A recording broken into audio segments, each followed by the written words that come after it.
Depuis moins de 48 heures, le pont du Larivot, mis en service en 1976, fait l'objet de toutes les attentions sur les réseaux sociaux avec des photos montrant la dégradation de 2 supports métalliques fissurés sur les côtés de l'ouvrage. Plus de 20 000 usagers l'utilisent chaque jour.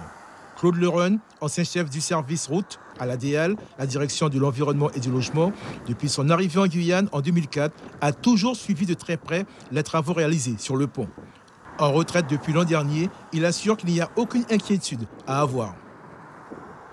Il ne faut pas du tout s'inquiéter. Ce qu'on voit sur les réseaux sociaux et les photos qui sont apparues, ça concerne des poutres métalliques qui ont servi en phase provisoire lorsqu'on a conforté le pont du Larivot.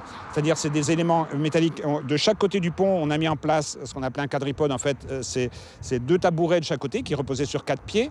Mais il y a uniquement les pieds qui sont les plus proches du pont qui servent aujourd'hui pour supporter le pont. Et ces 2 pieux-là ont été remplis de béton. Et dessus ces pieux en béton, on a mis en place une structure métallique grise que l'on voit sur certaines photos. Et c'est ça qui supporte le pont. La partie provisoire ne sert plus à rien actuellement.